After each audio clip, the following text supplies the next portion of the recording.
मार्क्सवादी कम्युनिस्ट पक्षाचे नेते आणि कामगार नेते अशी ओळख असलेले कॉम्रेड शैलेंद्र कांबळे तर आम्हाला सांगू शकता की येथील स्थानिक मुद्दे कोणते आहे आणि जर मुंबईमध्ये जर आपण पाहिलं असेल तर मराठी अस्मिता आणि मुंबईचा महापौर हा मराठी झाला पाहिजे यासाठी काही आघाडीचे पक्ष हे भांडत आहेत, तर त्याबद्दल तुमचं काय मत आहे? हे बघा, सगळ्यात महत्वाचा मुद्दा असा आहे की निवडणुका आल्या महानगरपालिकेच्या की भावनिक प्रश्न हाती घ्यायचं आणि भावनिक प्रश्न हाती घेतल्याच्या नंतर मग भीती दाखवायची लोकांना आणि त्यांच्या मूलभूत प्रश्नापासून त्यांना बाजूला करायचं. म्हणजे त्यांचे धोरणात्मक प्रश्न जे असतात, मग मराठीचा गैरमराठीचा मुद्दा पुढे करायचा. कोण म्हणेल की खान महापौर बनेल, कोण म्हणेल हिंदू महापौर बनेल. अरे या देशामध्ये 85% हिंदू लोक आहेत आणि त्याचबरोबर सर्व जाती धर्माची लोक या ठिकाणी राहतात ना. या देशाच्या स्वातंत्र्यासाठी सर्व जाती धर्माच्या लोकांनी आपलं प्राणाचं बलिदान दिलेलं आहे.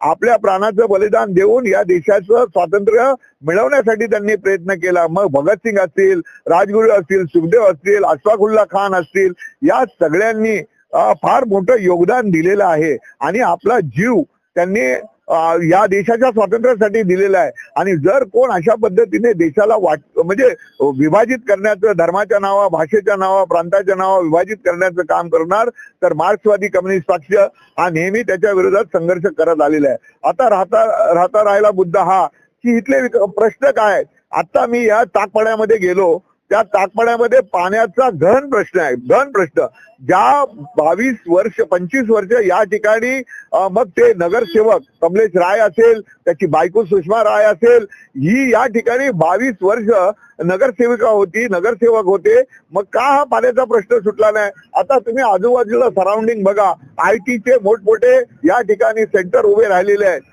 आणि आयटीचे सेंटर उभे राहिल्यामुळे ही जी काही छोटी वस्ती आहे ही त्यांच्या डोळ्यामध्ये खुपते आणि म्हणून या वस्तीला त्रास देणं, या वस्तीला त्याच्या ज्या मूलभूत गरजा आहेत त्याच्यापासून त्यांना वंचित ठेवणं आणि आता ते पाण्याला हाल झालेले आहेत. मग 25 वर्ष तुम्ही इथे सत्ता बघून काय केलेलं आहे, हा आमचा प्रश्न आहे. हा एक व्यापक प्रश्न आहे. दुसरा, केंद्र सरकारच्या जागेवरच्या झोपड्या ज्या आहेत त्या झोपड्या ह्या अदानीला देण्याचं काम षडयंत्र येणाऱ्या दिवसात घातलं जाईल याच्या विरोधातचा संघर्ष आहे.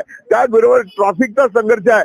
मराठी शाळा वाचल्या पाहिजेत, इतर ज्या महानगरपालिकेच्या शाळा वाचल्या पाहिजेत आणि त्या शाळेमध्ये प्रत्येक भाषा शिकवली जायची. मराठी शिकवली जायची, हिंदी शिकवली जायची, गुजराती शिकवली जायची, कन्नड शिकवली जायची, तेलुगू शिकवली जायची, उर्दू शिकवली जायची. आज त्याची अवस्था काय आहे? आणि म्हणून या भाषा वाचल्या पाहिजेत, या भाषेचं संवर्धन झालं पाहिजे. ह्याच्यासाठीचा देखील आमचा या निवडणुकीमध्ये महत्वाचा मुद्दा असेल आणि म्हणून या सगळ्या प्रश्नांना घेऊन आम्ही ही निवडणूक जी आहे या निवडणुकीकडे पाहतो आणि त्या दृष्टिकोनातून जी लढाई आहे ती आम्ही या निवडणुकीच्या माध्यमातून करतोय. तर आपण सर्वांनी पाहिलं असेल, मार्क्सवादी कम्युनिस्ट पक्षाचे नेते आणि कामगार नेते म्हणून ओळख असलेले कॉम्रेड शैलेंद्र कांबळे यांनी वार्ड 86 मधील जी स्थानिक समस्या होती, इकडचा कामगार वर्ग असेल, इकडचा SRAचा प्रश्न असेल आणि इतर महत्वाचे जे प्रश्न असेल, जर त्यांना संधी मिळाली तर त्यावर ते जोराने काम करणार आहे असं त्यांचं वचन आहे.